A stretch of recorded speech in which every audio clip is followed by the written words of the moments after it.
Welcome in, everyone. Happy December. I hope everyone had a truly wonderful Thanksgiving holiday and a good start to your December. This time of year is always fun and exciting, and this is the important 1099 season. This is the prep time. This is what Rain regularly talks about getting prepared for the 1099 season and doing that as early as possible. So today, everyone, welcome into our stress-free 1099 preparation for property managers. APM Help is putting this on to just let the property managers in our community know the steps that they need to do, know the information that they have to get themselves ready for the upcoming 1099 season. This is part of the reporting time frame that you can get in trouble for. So it's best to be as prepared as possible. I am your humble host today, Jonathan Cook. I am APM Help's community manager. I spend most of my time creating content in the property management space, making sure that I tell all of the people that follow and consume and subscribe to all of our content channels, not just what we do, but how it relates to their day-to-day job. I've spent the last roughly 20 years in property management. Most of that time was as a property manager myself.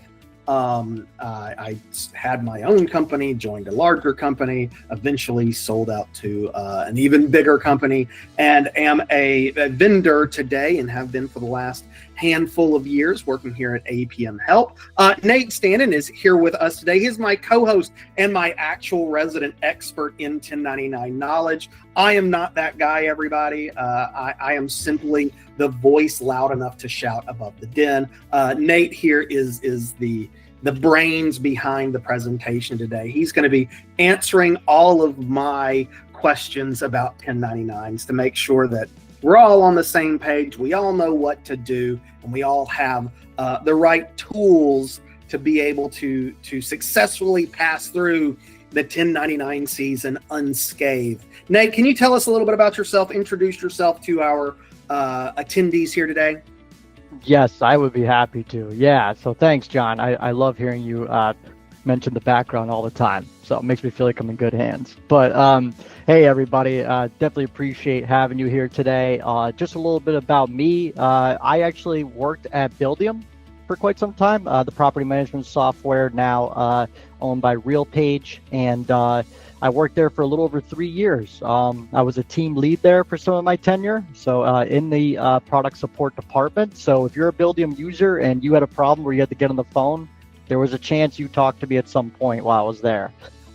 So yeah, after that, I got really intrigued by helping people with a lot of their accounting issues when I was taking those phone calls, and that's where APM Help came in, where I could kind of dive into people's books a lot more in depth.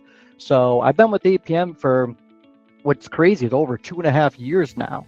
That time has flown by, and so now I'm able to really help people quite a bit with passing their real estate commission audits or just making their owners happy and giving people a peace of mind in their books. So yeah, about a little over almost 6 years now. Yeah, this is my 6th year helping people with 1099s, really, because I did a lot of that working at Buildium too. So yeah, 6th year doing the 1099s. So everyone, I hope you recognize that you are in really good hands here with Nate, walking us through what we need to know about getting ready for the 1099 season. So just an overview of our agenda today. The first thing we're going to talk about is just kind of an overview of the 1099 process. We're going to touch on the key deadlines that you're going to need to know about. We're going to talk about transmitter control codes, the importance of early prep, and then just what it means in general to have clean books and why that's important running into the 1099 season. So thank you all for joining us today. Without further ado, let's get into it a little bit, Nate. Let's talk about a 1099 timeline.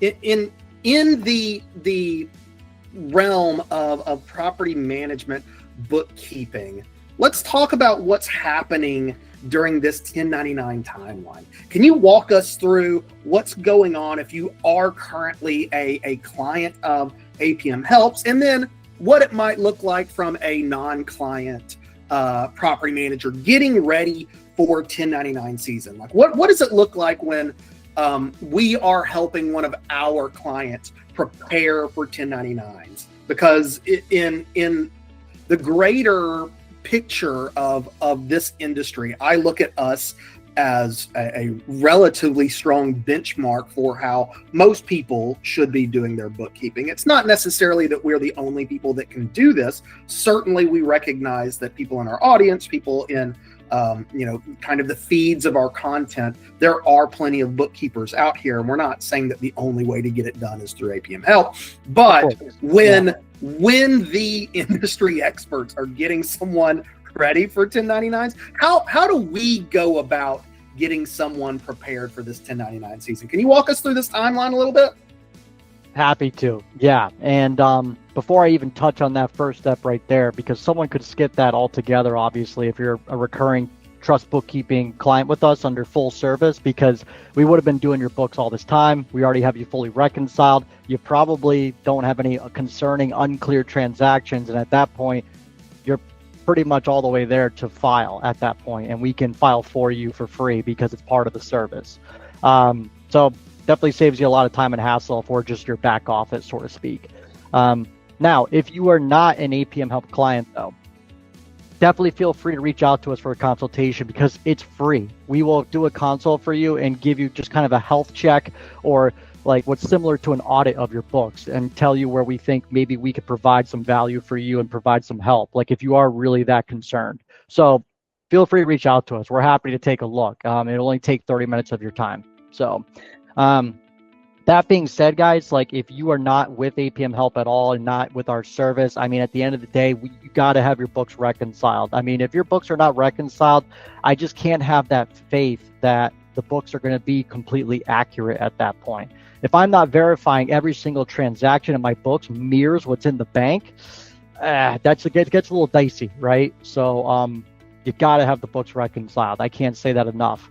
I'm still waiting for the first person to show me they don't have something wrong with their books that are not reconciled. I find something every single time. So please do it for yourself, okay? Not just for me or John, do it for yourself, all right? So with that being said, like once you do have the books reconciled, guys, that will be definitely something we reiterate today. You're going to hear us say that a lot about reconciling, so just a heads up. But definitely take a look at your liabilities too. You'd be surprised how many deposits I've seen kind of just like linger out there for quite some time, whether you still have the old deposit on record, maybe a tenant didn't get refunded, or you forgot to withhold that security deposit towards income. If you did withhold any security deposits from tenants, the IRS does expect you to report that in the owner's gross income for the year. There's a big confusion and misconception that if you withhold a security deposit, well, that's to pay for the expense, right? Which you're not wrong. That it's usually a net wash in that case, but the write-off for that expense becomes, on the owner, becomes a part of the owner's taxes for that year. So withholding the security deposit, it is gross income, got to be reported. So definitely double check those, as well as prepayments, any early payments that a tenant's made.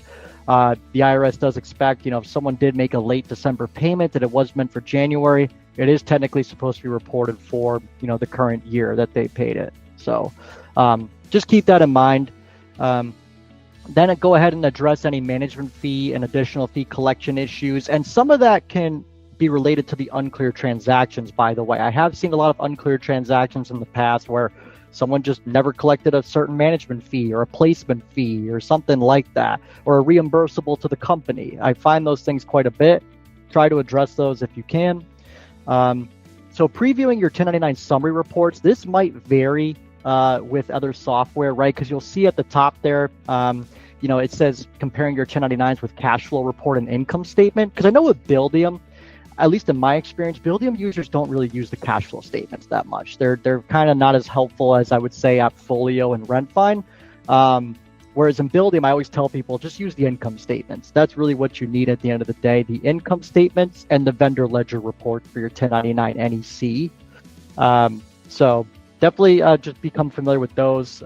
Cash flow statement for, it seems like Appfolio, Rentvine, Propertyware. I believe you could probably use the income statements for those too, but I know for Buildium at least, definitely income statements. Okay.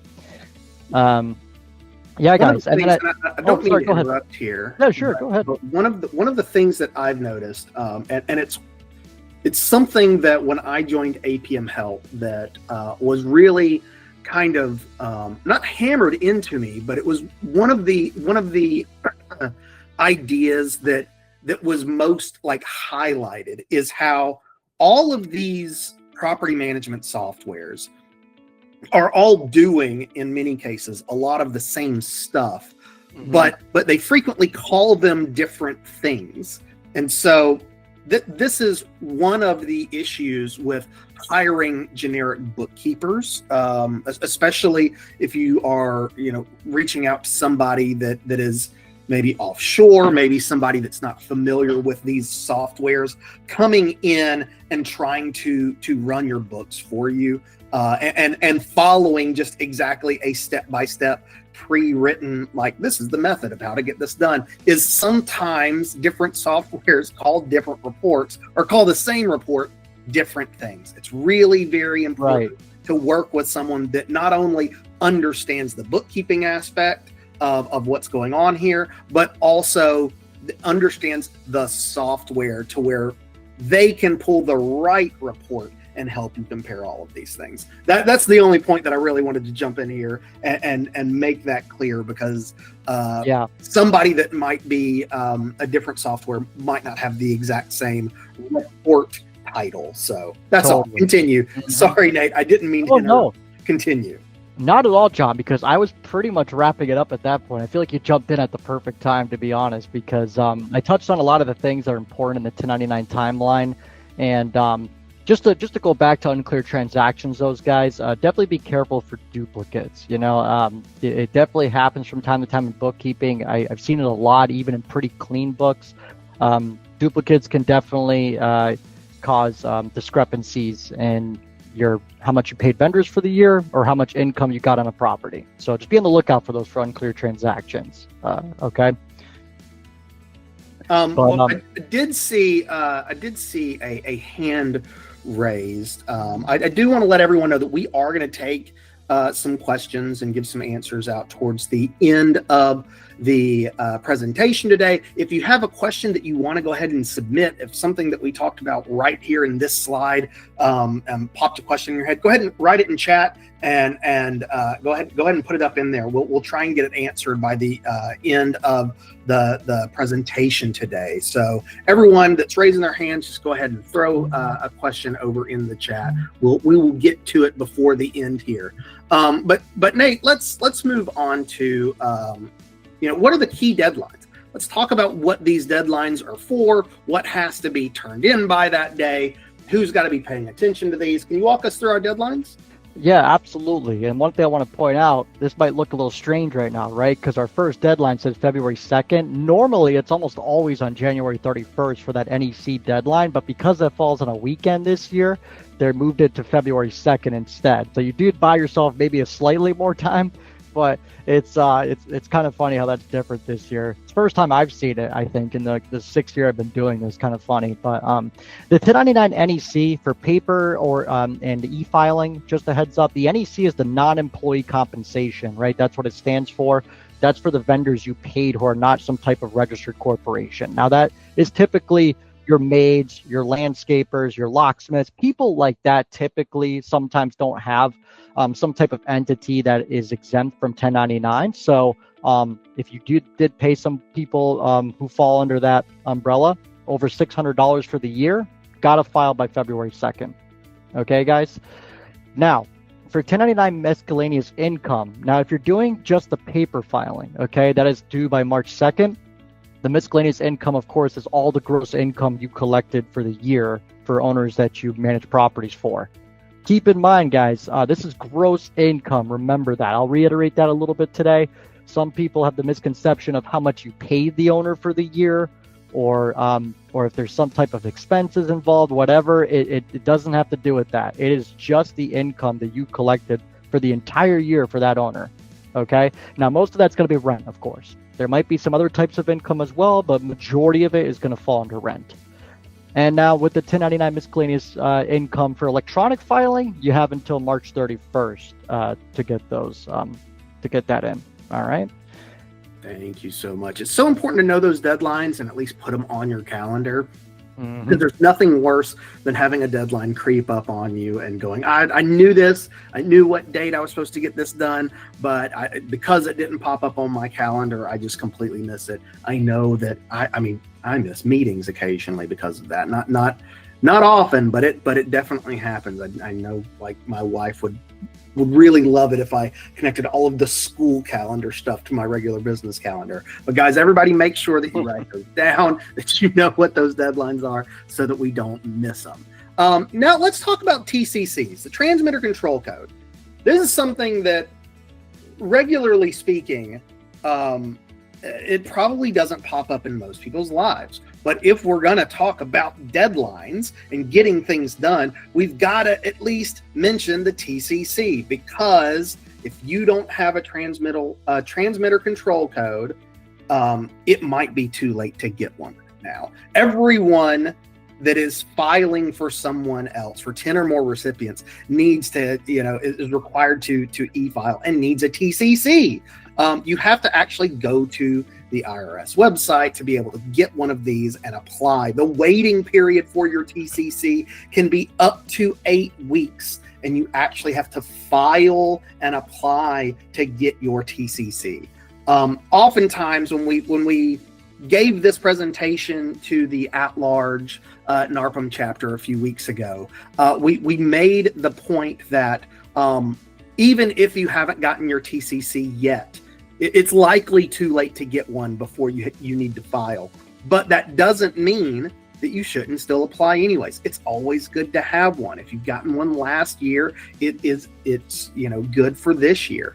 But the point of getting these TCCs are, this is how you are able to e-file for other people. Now, if you are on Buildium, Nate, you informed me that Buildium has a TCC for all Buildium clients, so they don't need to go and get their own here. If you are indeed an APM Help client, you don't need a TCC. If you have someone else filing your 1099s for you, they have a TCC, most likely. So the good thing about this slide, as scary as it is that it is likely too late to get a TCC, is unless you are doing everything on your own, you don't often need one of these. But if you have decided to go your own way and say, I am going to do all of my 1099 work on my own and I'm here to learn how to do it,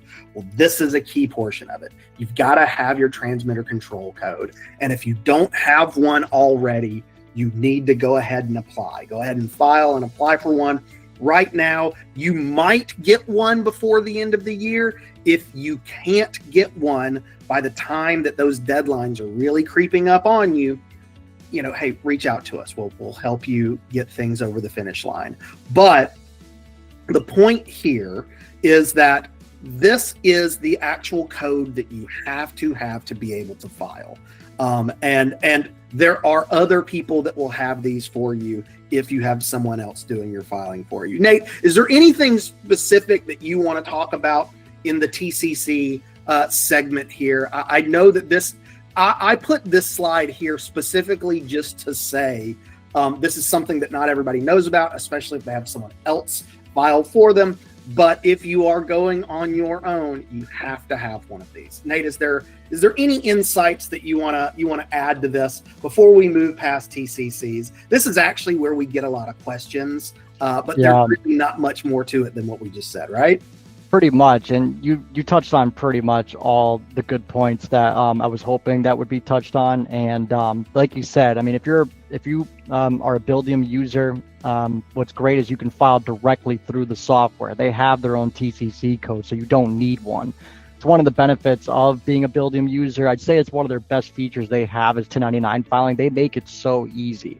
Now, if you use AppFolio, Rentvine, Propertyware, from what I understand, John, they provide like the documents that you probably need, but you still have Correct. to file, outside the softwares. And then at that point, you would need a TCC code of your own, or if you're with us, we already have one, so we can file for you at that point.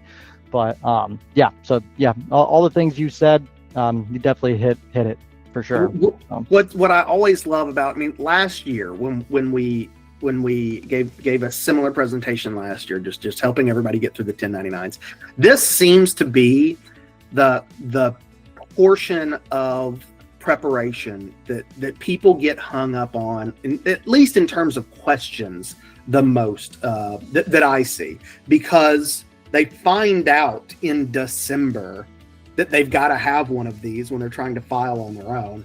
And then they find out also in December that it's going to take them up to 8 weeks, sometimes even longer, to get their application all the way through to receive their codes. So I know that this is a stressor for people that are just looking into this and have found our webinar and have been trying to figure out how to get all this done all on their own, because we know that people register for this webinar every year that are going at it entirely on their own. And so I want to let those people that are watching this later or watching this right this minute that have determined I can do this. And hey, we are here to help you do this on your own if you want to. This is the part that I see so many people get caught up in because they didn't know they needed this until it was too late. So if you are going to do this on your own, and even if you can't get it this year, still go ahead and apply, because it's going to roll over and you're going to be able to use it next year. So go ahead and apply as soon as you can to get your transmitter control code. But let's go ahead and move on to some good practices. I want to talk about what it looks like getting ready for 1099s. I know we talked about it a little bit just on kind of like the timelines, but can we talk about like why it's so important to get all of this preparation work done? Nate, can you walk us through this a little bit?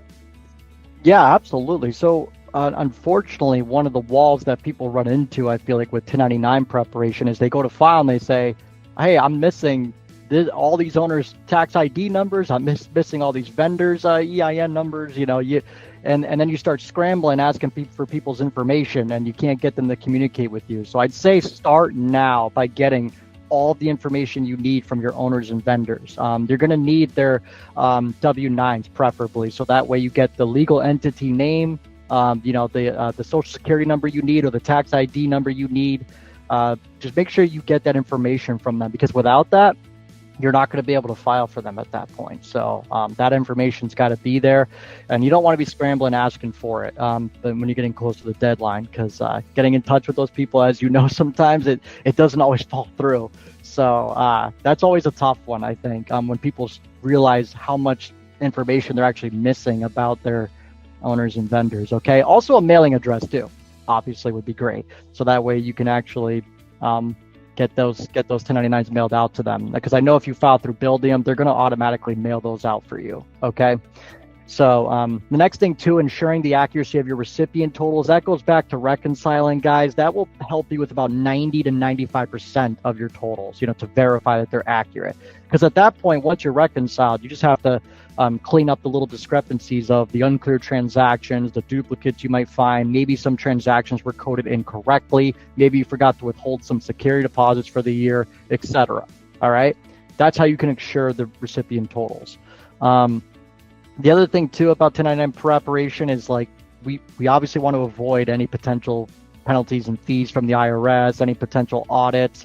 The next thing I'm going to touch on too, we want to minimize the owner complaints, right? Like I've seen people unfortunately lose some clients because 1099s were filed, owners completely disagreed with some of the totals, they had to be corrected, and it's a whole mess at that point, and the owner might lose some faith, and you might lose some business. So try to avoid that too, I would say, because I have seen that far too often, where owners say, or a vendor says, well, this ain't right. This isn't how much income I got for the year. Not even close. So that conversation's awkward. I try to avoid it. So, yep. And it's a stressful time of year, right? Like, no one enjoys filing 1099s except for maybe me and John and some of the people here at APM. Like, I think it's fun, but most people don't. So, yeah, which You know, I totally understand. But and what I find, and this is kind of the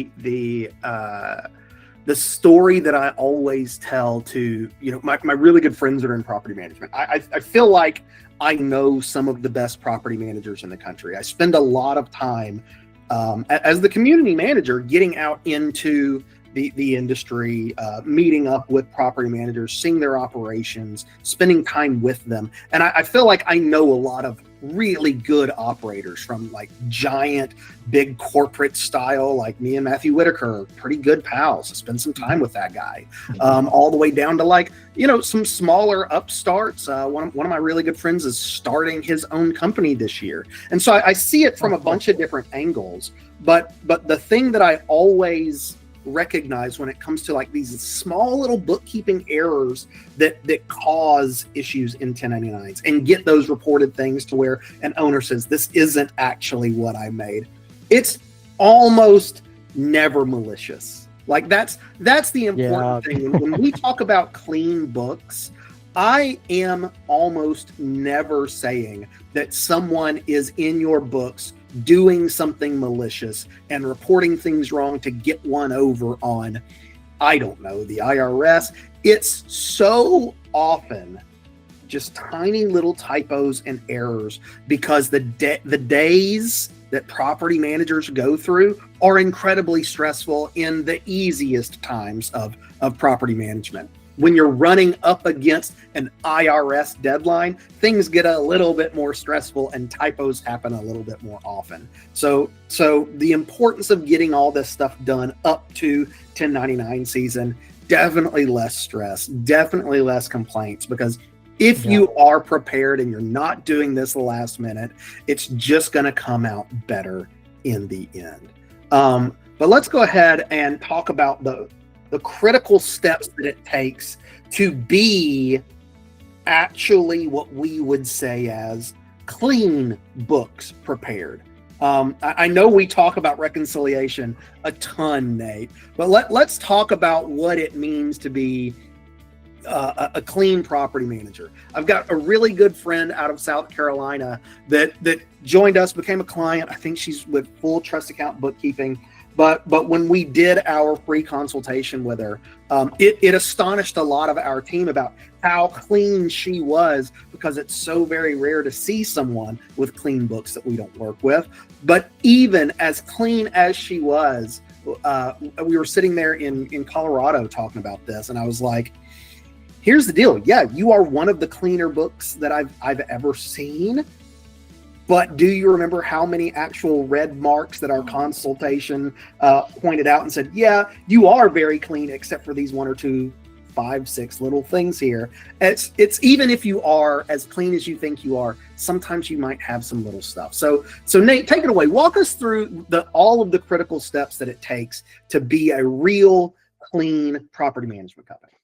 Yeah, sure, absolutely. And I told everyone, just a heads up, we're going to reiterate it. You got to reconcile. And now that we're back on this subject again, I just want to let everybody know, if you're using a property management software like Buildium, AppFolio, RentVine, whatever it is, don't take the easy way out, if you will, and try to do your trust books in QuickBooks, because not only is that not a good alternative, it requires a very complex setup to try to get trust bookkeeping in QuickBooks. It's not designed for that. So don't think just because they have great bank feed integration, that means you're reconciling. Because unfortunately, for the people that do that, I've seen way too many mistakes over time, and it also will confuse your accountants too. So when you reconcile, you should be doing it in a trust bookkeeping software like Buildium, AppFolio, or RentVine for your trust accounts, right? For the owners that you manage. So make sure you're definitely doing that. Okay, guys. And then, going back to the unclear transactions again, like that's key, right? Like we shouldn't have any unclear transactions unless they actually are a check that's just been out there for a month or two. It hasn't been cashed yet.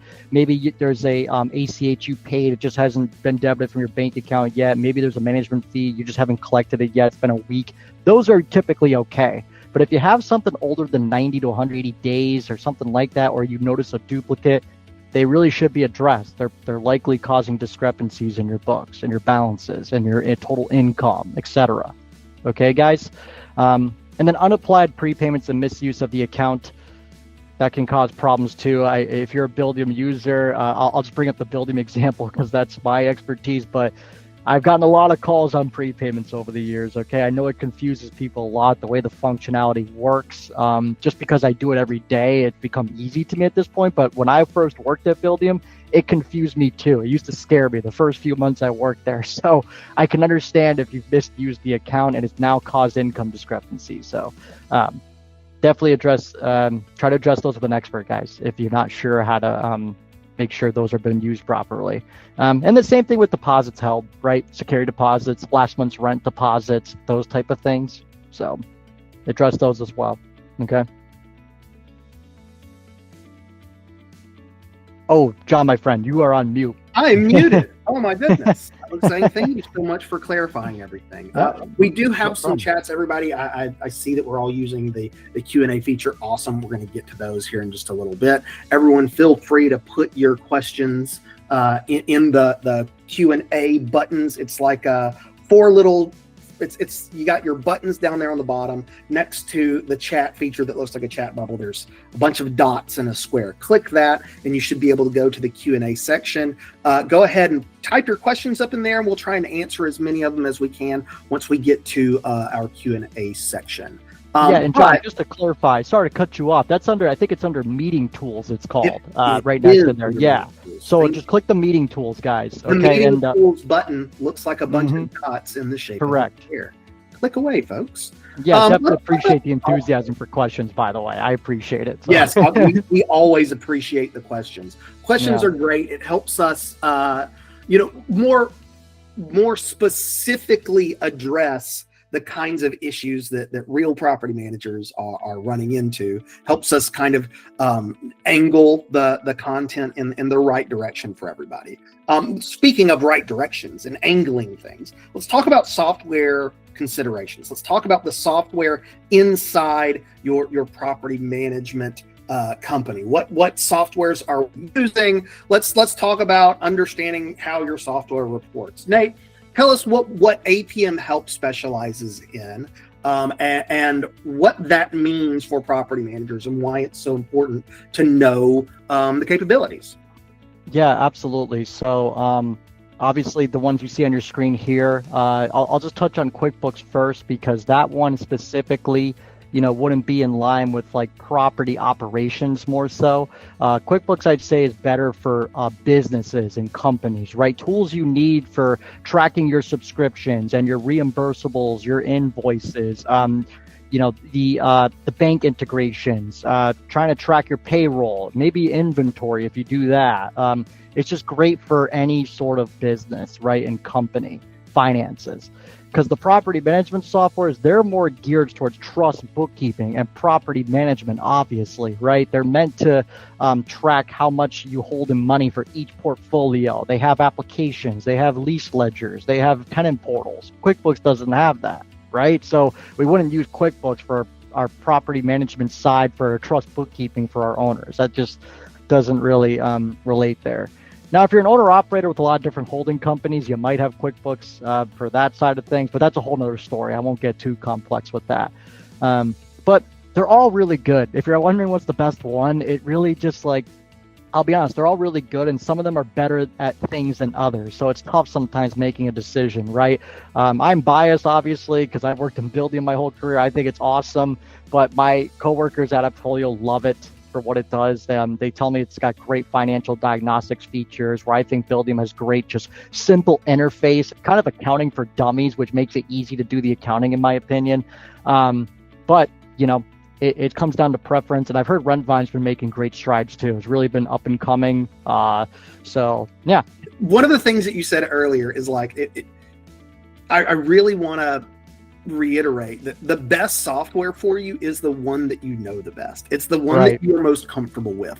I'm not certain that I would actually place any flag in any one of them and say this is the best. I really love what I see Rentvine doing. I spend a lot of time at these conferences, at these different webinars, in a lot of meetings with a lot of these software companies about like what's new, what are they adding, what AI tools are they integrating with, what other property manager software companies do they have plugins with, what CRM do they plug in with, and all of those things are incredibly important. So when it comes down to like making a decision for like which software do I want, if you're operating out of Excel and QuickBooks right now, yeah, find one that's going to fit how your company works. You know, that is a fully different question. I think I've written several blogs on like how to choose. If you are in a software right now and you are looking to move over, probably not the best time of the year to do that. But if you are transferring softwares and you want some help with that, hey, that's another thing that APM Help can help you with. But the importance of these softwares is really in understanding how to use them. So when I say the best software for you is the one that you know, that is truly, honestly, the best words of advice that I can give you. If you know how your software works, you're going to have less mistakes. I mean, do you see anything outside of like your standard typos that you would say one software tends to be more mistake prone? I don't think so. Nate, do you have any other words of advice on really considering which software somebody wants to use other than what we just kind of went through real quick? Yeah, this might be self-explanatory, but it's kind of just what you prioritize, I guess, right? Now, like if you want simple interface, good for small business, you know, just like accounting for dummies, like I said, amazing 1099 filing, Building's a good choice, right? Appfolio, if you're looking for something for probably a much larger portfolio, you know, great financial diagnostics, it's got great payment processing, things like that. I mean, Appfolio might be your choice. Yeah, it just really, and those, by the way, I'm mentioning those two just so people know I'm not favoring the two. It's because that's what I'm familiar with more so. Because I've heard great things about Rentvine lately, and I know the property users who I have talked to, they don't want to get away from it, so it must mean it's pretty good then, right? So they're all good at what they do, guys. It's just about, like John said, it's like your knowledge with them at the end of the day and how well you use them, because they all have their strengths and they all have their weaknesses too.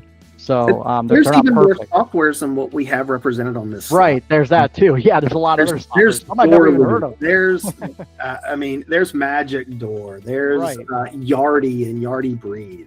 The important thing that we want to let you guys know is use the software that you understand. Find somebody that is an expert in your software, because they're going to be able to get these reports and get your books clean a lot better than just a standard bookkeeper that you've hired that understands maybe bookkeeping and probably QuickBooks, but probably not the specialization in these other softwares. APM Help specifically, we have experts in these 5 softwares. That's the important thing when it comes to what we are trying to iterate today. We have a team of Appfolio experts, a team of Building experts, Propertyware experts, Rentvine experts, and QuickBooks experts. Our QuickBooks team is all in our corporate accounting side of the business. But the important thing is to have someone that not only understands, hey, these numbers match up, but these numbers match up and are recorded in the right sequence inside the software so I don't get penalized with stuff. That's really the important part there. From here, let's talk about what the common actual pitfalls are. Nate, this is the part that's like danger zone. Let's walk through the real scary common pitfall kind of things that we see this time of year.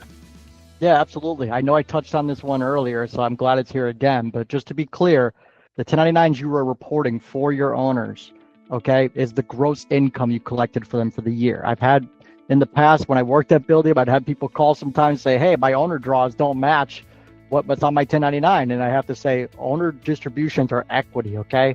This is, IRS cares about the gross income you collected for that owner in your bank account for the year, okay?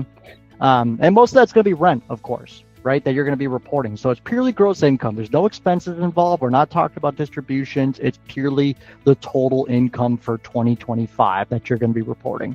Okay.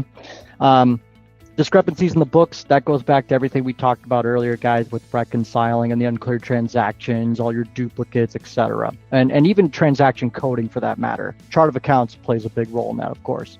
Try not to wait till the very last minute. There's just things that come up. You might think, you're all ready maybe, and, you have all your things together and you don't really check it though until the very end. And then you realize, oh, wait, there's a bunch of stuff out of order. Just try to prep ahead of time if you can. Okay.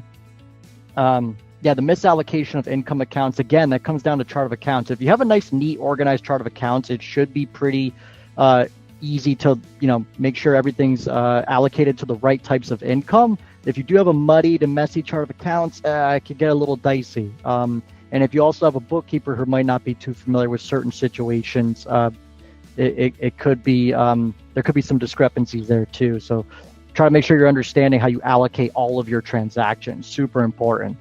Not taking time to understand your requirements by state. Obviously, all of our clients come from everywhere, and there's always different regulations, even some that we have to adapt to become familiar with too, right? And laws are changing all the time too. That's the other thing. So try to stay up to date. I know it's tough. I mean, we're not just sitting here watching the news and keeping up with every little change in legislation, but just do the best you can with that. All right. And again, we're going to hit you with this again. Just reconcile, guys. Please do it for yourself, not just for me and John. All right. The state by state stuff is one of those things that I try and there's a handful of NARPM representatives that really stay on top of a lot of the different federal changes, but the state by state stuff is just so hard to track. You gotta pay attention to that kind of thing. Let's move past. Oh, if it'll let me, let's just slide on down. Good gracious. Sometimes these slides don't like to fit on the screen just exactly the way I want them to. And I'm trying to make sure that everybody's able to see this stuff and take notes as they go. But hey guys, I'm going to have to do a little bit of scrolling. Sorry about that. But let's talk about what happens when we file our 1099s incorrectly, Nate. Let's talk about some of these fees. They get scary, right? Yeah, guys, the late fees are pretty rough. When it's talking about per late form file, that's like each recipient you're filing for. Just not your batch, it's each recipient. So that could be hefty, especially if you manage a large portfolio. So definitely don't be late, okay? But inaccurate filings, going back to what we talked about, I have seen people lose clients over this. All of a sudden they see a huge discrepancy in their numbers. They lose faith in the management at that point.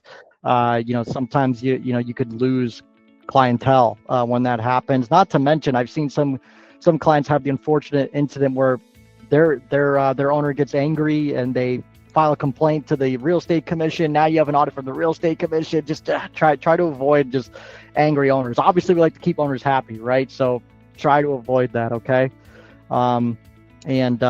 The other thing too is like triggering an audit by the IRS. Of course, that's who you're filing to. So want to avoid that by all means as well. But yeah, guys, you can avoid that, of course, though, by prepping ahead of time, getting your books clean, getting the W-9s from the people you need it from. If you don't have them on file yet, I'd reach out now while you can. And if you need help with any of this stuff, again, just you're welcome to at least get a free consultation with us and see what's up. Okay. I would always say, feel free to lean on us for as much as you want. A consultation is always free. Our team loves to help everybody just at least see where they stand so that they can make preparation for stuff. Audits aren't fun.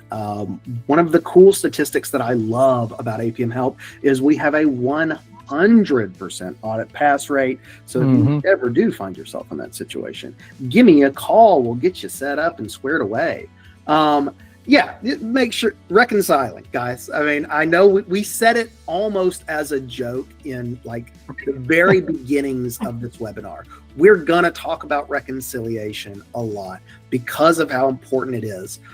Our team we have an entire service that is exclusively for daily bank reconciliations. If you didn't know that APM Help did that, consider this your lucky day to hear this.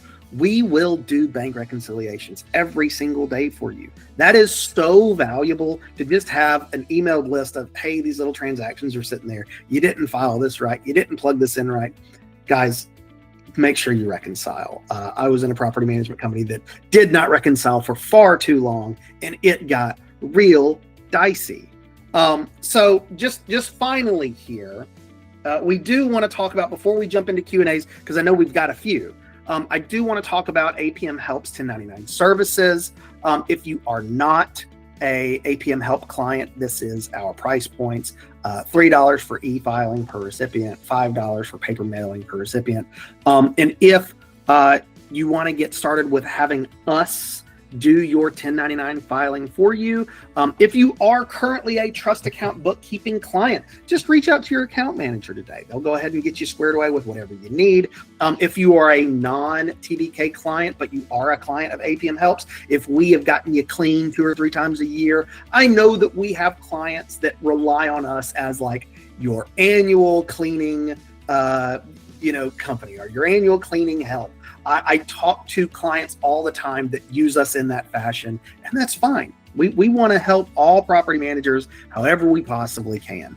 But if you aren't currently using us, for trust account bookkeeping, like the full back office solution, just go ahead and send an email to support@apmhelp.com.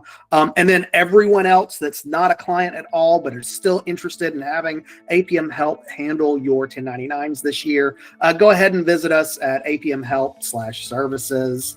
Go to the 1099 section. If you go to our website today, there's so much 1099 information on there. It would be very difficult to miss all of the buttons that say, do you want us to help you with your 1099s? Here's how to do it. Just visit our website today. It's really easy to find it. Plus, that's where likely this recording will end up. You'll have some ways to watch this again if you want to from our website. You can find our 1099 ebook. I think that's all. You put that in the chat. But certainly, if you want to find out more about all of our services, go to our website today, spend some time on there. But let's go ahead, without further ado, let's jump into some Q&A. Nate, are you ready for this? I am absolutely ready. And I just before we jump to Q&A, real quick, the charges that John was just talking about for filing, that will not apply to Buildium users, of course, since we're filing for you through the software. So if you're doing it with, obviously it's free if you're trust bookkeeping, but if you're with me, one of the other consultants, we would just charge you the regular consulting rate, which shouldn't be too bad if your books are clean. At that point, it wouldn't take that long to file in Buildium. It's pretty quick and easy. But anyways, that being said, John, we can go ahead and do Q&A. I'm going to address as many questions as I can here, but I want to jump to Ronaldo Barron's question first. He isn't able to stay till the end. How can we watch the recording? Stay on the website. Go to the website. We will make sure and post a link to be able to follow this. To everyone that registered today, you're going to get a way to be able to watch this again and stay up to date on all this information. Ronaldo, feel free to hop off. We will make sure that you can get a copy of this. But let's jump into Kaylee McAndrew's question. Buildium seems to include for 1099 NEC reporting all payments to vendor, including supplies. Mm-hmm. But supplies shouldn't be included, only the service fees. An example, labor to install a window is 1099, but the cost of the window itself shouldn't be. That's a good, not a service. Can you address those concerns? Absolutely. I'm happy to, Kaylee. Thanks for the question. I was always under the impression, no matter what was, kind of involved in this case, like whether it was a supplier or a labor fee, that anything that is received as income by that vendor should be reported on the 1099. Now, if you have a certified CPA, which I am not, that is telling you that you can exclude that, that is perfectly fine, because you're right. Buildium will just report anything you put, to that vendor for the year. Okay. The way you could exclude that, though, is you could just run a transaction details by account report, which is basically a general ledger report just under the supplies and materials GL account, and whatever's under there for that vendor, you could just deduct that from their total when you're going to file your batch. So whatever the total saying, Buildium does let you manually edit those amounts. You could just deduct it from their 1099 if you prefer to do that. I was always under the impression that for that vendor, they could write it off on their taxes. So, it's kind of a wash at that point if they could just write it off for their company's taxes, even though you're reporting in your 1099. But if your accountant's giving you the thumbs up, then you can go ahead and manually deduct that from the supplies and materials for the year. Unfortunately, it would manually have to be done. There's no automated way to do it. So, yeah. Awesome. Kaylee, thank you for the question. I know you've got another one here. Nate, you ready? This is another Buildium question. Oh, yeah, sure. My payer details, this is also by Kaylee. My payer details in Buildium show our DBA name as that is what tenants and owners are familiar with. Do you recommend that I change the payer name to the legal business name that actually aligns with our tax ID prior to filing the 1099s through Buildium, and then change it back after we filed? Well, here's the good news, Kaylee. You do not have to change that in your settings. What's great is that when you go to file the 1099 batch, yes, it will automatically fill in whatever company name you have in your Buildium account, but you can manually change it in your 1099 batch to your legal entity name just for the batch. So you don't have to change your settings or anything like that. You'll notice when you go to file your batch, it does give you the option at the very top to edit the payer details. So, and changing it there won't change anything in your tenants portals or anything like that. It's just for the 1099. So that's the good news. No need to change your settings at all. And the main settings. I definitely get the concern there. I can understand why that would be concerning to be like, yeah, my property manager is ABC Property Management, but I got this 1099 sent from some weird DBA tax name or something like that. So I get your concern, Kaylee. Nate, thank you so much for the clarification. Right. And it's very common too, right? There's a lot of people who have DBA names because, for advertising purposes or whatever, it just sounds better, right? And some people have that. And so very, very common. And it's a good question for sure. Kelly Austin asked, I was wondering about security deposits being reported as gross income.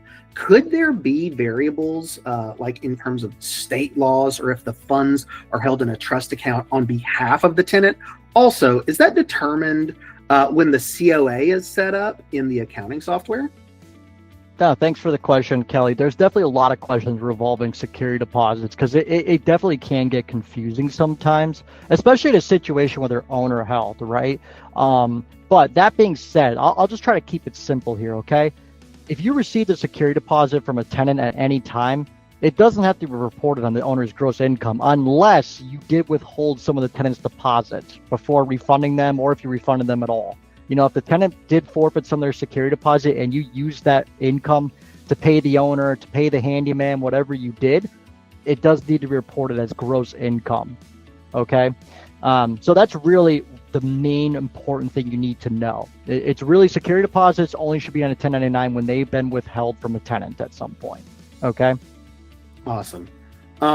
Kelly asked another question about Buildium. So I'm very glad that you're helping me with this today, Nate. Buildium expertise is something that is incredibly valuable in this industry. Kelly says she has 2 contractors that were paid outside of Buildium from a bank account not being used or set up properly in Buildium. Is there a way to manually add these 2 people into my 1099 Buildium 1099 filing report? I don't want to file them separately outside of Buildium, as I imagine that will mess up the totals form. Wow, absolutely. That is a complex question. No, it's a great question. Assuming this bank account is under the same EIN number of your property management company, I'm just going to assume that's the case here. Like if you want to get that in Buildium, there is 2 different ways you could do it, technically speaking.